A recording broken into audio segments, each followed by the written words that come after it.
आज हम लोग कौटिल्य अर्थशास्त्र के तीसरे प्रकरण में विवाह संबंध के विषय में पढ़ेंगे। स्त्री का धन, स्त्री को पुनर्विवाह का अधिकार, पुरुष को पुनर्विवाह का अधिकार। और उससे पहले हम लोग पढ़ेंगे जो अभी तक हम लोग देखते आए हैं, संस्कृत साहित्य में 8 प्रकार के विवाह माने गए हैं।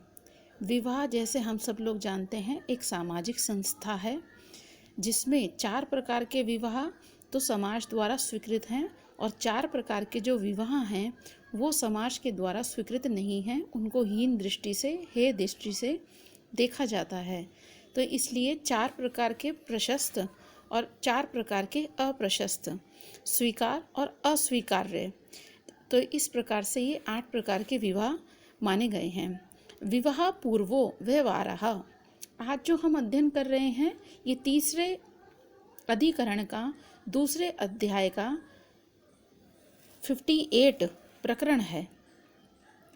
विवाह पूर्वो व्यवहारः, वो कहते हैं विवाह के उपरांत ही, विवाह से पहले तो कोई भी हम सामाजिक किसी भी प्रकार का जो लोक व्यवहार है उन सब चीज़ों से संबंधित नहीं होते हैं, परंतु जैसे ही हम विवाह में के बंधन में बंध जाते हैं तो सामाजिक जो लोक व्यवहार है, सामाजिक जो बंधन है वो और भी ज़्यादा दृढ़ हो जाते हैं। कहने का अभिप्राय है कि लोक व्यवहार विवाह के पश्चात ही प्रारंभ होते हैं। तो 8 प्रकार के विवाहों में से पहले 4 प्रकार के विवाह वो जो स्वीकार्य हैं, जैसे कन्यादानम, कन्या अलंकृत कृत्य ब्राह्मो विवाह। सबसे पहले जो विवाह उन्होंने बताया वो कहते हैं वस्त्र आभूषण आदि से सजाकर विधि पूर्वक कन्यादान करना ब्राह्म विवाह कहलाता है, जिसको हमने अच्छा विवाह माना है, जो हमारे अनुसार अच्छा विवाह स्वीकृत विवाह की श्रेणी में माना जाता है। उसके उपरांत कन्या, पहला तो विवाह ही हो गया जो कि आज भी हम समाज में देखते हैं। सधर्मचर्या प्राजापत्य, कन्या और वर दोनों सधर्म पालन करने की प्रतिज्ञा करके जिस विवाह बंधन को स्वीकार करते हैं उसे प्राजापत्य विवाह कहलाया जाता है, उसको प्राजापत्य विवाह कहते हैं, ये उसकी संज्ञा है। उसके बाद तीसरे प्रकार का जो विवाह है गौमिथुन। गौमिथुन का मतलब जोड़ा, वर से गाय का जोड़ा लेकर जो विवाह किया जाता है। कहने का अभिप्राय, वर देता है गाय का जोड़ा कन्या के पिता को, कन्या के घर वालों को। ऐसे विवाह को आर्ष विवाह की संज्ञा दी गई है। उसके उपरांत वो कहते हैं कि विवाह की वेदी में बैठकर ऋत्विक को जो कन्या दान दिया जाए, कन्या का दान किया जाए, उसे दैव विवाह माना जाता है। अंतर वेद्या ऋत्विजे दानाद दैवाई। देव विवाह कौन सा है? जिसमें विवाह की वेदी पर बैठकर, विवाह के मंडप में बैठकर ऋत्विक को कन्या का दान दिया जाता है, यानी कन्या का पाणी ग्रहण संस्कार दान के रूप में उनके साथ कर दिया जाता है। उसके उपरांत मिथ संवायाद गांधर्व। अब यहाँ से ये 4 प्रकार के शुरू होते हैं, गांधर्व, आसुर, राक्षस और पैशाच विवाह। तो गांधर्व विवाह मिथ अर्थात एकांत में, अकेले में, जब कन्या और वर आपस में एक दूसरे को पसंद करके उनके साथ विवाह कर, आपस में एक दूसरे को पसंद करके विवाह कर लेते हैं एक दूसरे के साथ में, और चाहे तो वो घर वालों को सूचना पहले दें, चाहे तो बाद में दें, दोनों ही तरह से, जिसका आज हमको प्रचलित रूप समाज में देखने को प्रेम विवाह अर्थात लव मैरिज के रूप में देखने को मिलता है। जो हमने पढ़ा है शकुंतला और दुष्यंत का जो विवाह था वो भी इसी श्रेणी का गांधर्व विवाह था। फिर उसके बाद है कन्या के पिता को धन देकर जो विवाह किया जाता है। वहाँ तो उससे पहले हमने पढ़ा आर्ष विवाह। आर्ष का मतलब गायों का जोड़ा देकर जो विवाह किया जाता है। कन्या के पिता को, लड़के वाले कन्या के पिता को गाय का जोड़ा देंगे और उसके उपरांत यह विवाह संपन्न होगा। और यहाँ पर कन्या के पिता को धन देकर, धन दिया जाता है, शुल्काद दानाद आसुरः। ऐसे विवाह को आसुर विवाह कहा गया है, जो आज समाज में देखने को बहुत ज़्यादा मिलता है। इसका अपोजिट रूप यहाँ पे तो है, कन्या के पिता को दिया जाता है, लेकिन जो हम समाज में देखते हैं दहेज प्रथा के अंतर्गत, उसमें कन्या के घर वाले जो हैं वो वर पक्ष को देते हैं, जिसको हम दहेज कहते हैं। उनकी बहुत ज़्यादा मांगने की प्रवृत्ति बढ़ती जा रही है। उसको रोकने के लिए हालांकि सरकार ने नियम भी बनाए हैं, उसमें बहुत सारे नियम भी हैं, परंतु ये दहेज प्रथा पूरी तरह हमारे समाज से गई नहीं है, अभी भी व्याप्त है। तो उसका जो अपोजिट रूप है, उसका जो विपरीत रूप है कि कन्या के पिता को धन देकर जो विवाह किया जाता है, उसको आसुर विवाह।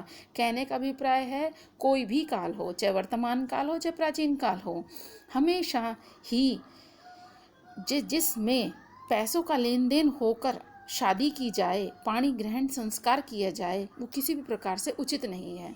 चाहे तो कन्या के पिता को धन दिया जाए तो उसको आसुर विवाह का कहते हैं। आजकल जो हम देखते हैं कि कन्या के घर वालों को देना पड़ता है वर पक्ष को, उसको हम दहेज प्रथा कहते हैं, वो भी बुरा है। तो दोनों में ही लेन देन है और दोनों ही समाज की दृष्टि से अच्छे नहीं माने जाते हैं। किसी कन्या से बलपूर्वक प्रसह मतलब जबरदस्ती, बलपूर्वक उसके साथ यदि विवाह किया जाए, उसके साथ संबंध बनाया जाए, तो उसको राक्षस विवाह की श्रेणी में माना जाता है। सुप्ताद दानात पैशाचः, और सोती हुई कन्या का हरण करके उसके साथ विवाह करना। सुप्ताद जो बिल्कुल भी चेतन अवस्था में नहीं है, ऐसी कन्या के साथ यदि हरण करके उसका विवाह किया जाए तो वो विवाह पैशाच विवाह की श्रेणी में आता है।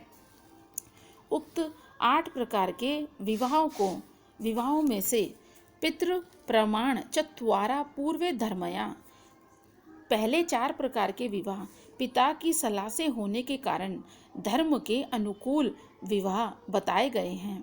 माता पितृ प्रमाणः शेषा, जिस बाकी 4 में जो बाकी 4 मतलब बाकी जो 4 विवाह हैं, उसमें माता पिता दोनों की सलाह से होते हैं, क्योंकि वे दोनों लड़की को देकर उसके बदले में धन लेते हैं।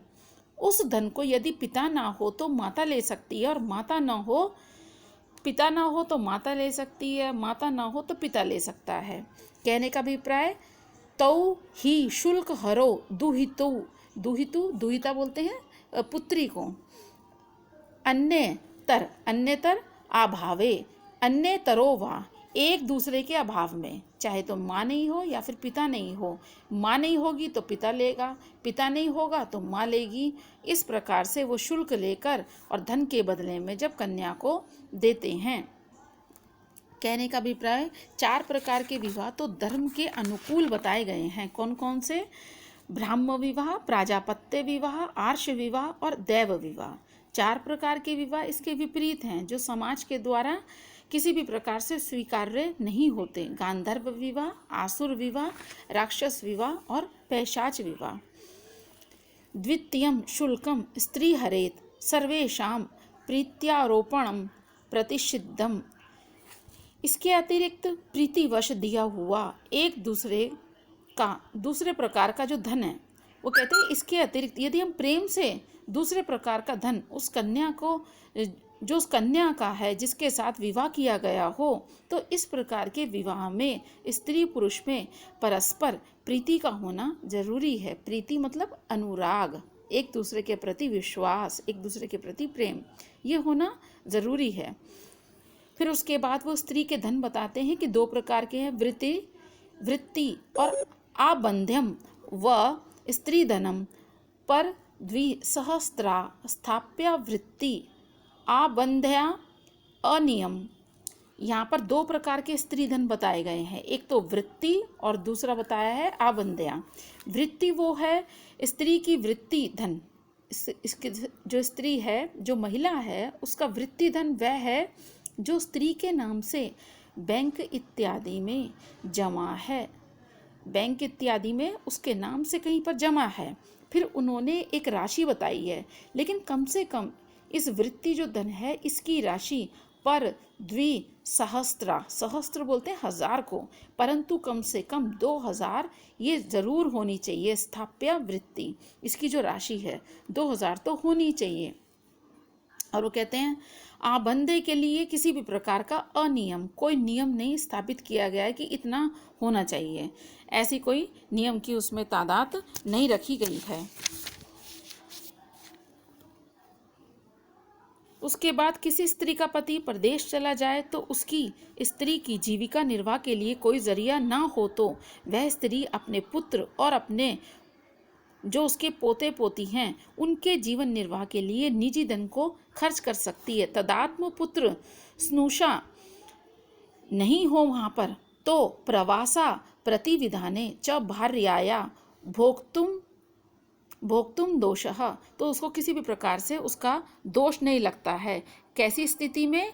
यदि उसका जो भार गया है, उसका पति किसी स्त्री का परदेश में है और जीविका निर्वाह के लिए उसके पास कोई पैसे नहीं है, तो उन पैसों को वो इस्तेमाल कर सकती है। प्रतिरोधक व्याधि दुर्भिक्ष भय प्रतिकारे धर्म कार्य च पत्युः, किसी विपत्ति बीमारी दुर्भिक्ष, कोई बुरी मुसीबत आ जाए, अचानक से विपत्ति आ जाए, कोई ऐसी बीमारी आ जाए, आकस्मिक संकट से बचने के लिए और किसी धर्म कार्य में पति भी यदि स्त्री के निजी धन को खर्च कर सकता है, वो चाहे तो मुसीबत आने पर पति को भी अधिकार है जो स्त्री का धन है उसको वो खर्च कर सके। संभूये व दंपत्यो मिथुनम प्रजातयो त्रिवर्षयो उपभुक्तम च, फिर वो कहते हैं उसके उपरांत और क्या बात बताते हैं, वो कहते हैं इसी प्रकार से 2 संतान पैदा होने पर स्त्री पुरुष मिलकर यदि उस धन को यदि सोचे खर्च करने के लिए तो उसमें भी दोष नहीं है। इसी प्रकार यदि उन दोनों के कोई संतान पैदा नहीं हो रही है तो 3 वर्ष तक, ये यहाँ पर आया है त्रिवर्ष उपभुक्तम च, वो उस धन को इस्तेमाल करके खा सकते हैं, उस धन को खर्च करने का अधिकार उनको है। इसी प्रकार से फिर वो आगे क्या कहते हैं, विवाहेशु कि जो विवाहों में भी जो कैसे हैं, गांधर्व आसुर उपभुक्तम संवृद्धिकम उभयम दाप्येत, गांधर्व या आसुर विवाह यदि किसी ने किया हो तो आपसी सलाह से स्त्री धन को खर्च कर डाले। यदि आसुर या गांधर्व विवाह किया है दोनों ने, स्त्री पुरुष ने, युवक और युवती ने, और फिर वो यदि उस धन को खर्च कर डालते हैं अपनी रजामंदी से दोनों, तो उनको ब्याज के सहित मूल धन जमा करवाना होगा। कहने का अभिप्राय जो समाज के द्वारा प्रशस्त विवाह है उनको स्त्री धन मिलने वाला, उसमें वो स्त्री कर सकती है खर्च, उसका पति भी मुसीबत के समय खर्च कर सकता है, दोनों मिलकर भी खर्च कर सकते हैं।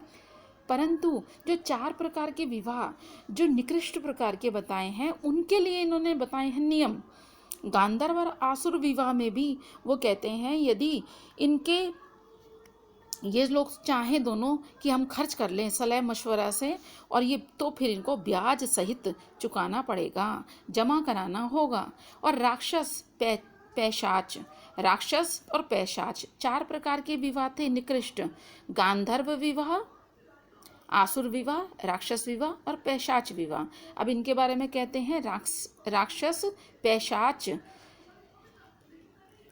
यदि जिन्होंने इस विधि से विवाह किया है, ऐसे पति पत्नी यदि स्त्री धन को खर्च कर डालते हैं, स्त्री धन के विषय में बात हो रही है, यदि ऐसे व्यक्ति यदि स्त्री धन को खर्च करते हैं स्त्री और पुरुष, तो उन्हें चोरी का दंड दिया जाएगा।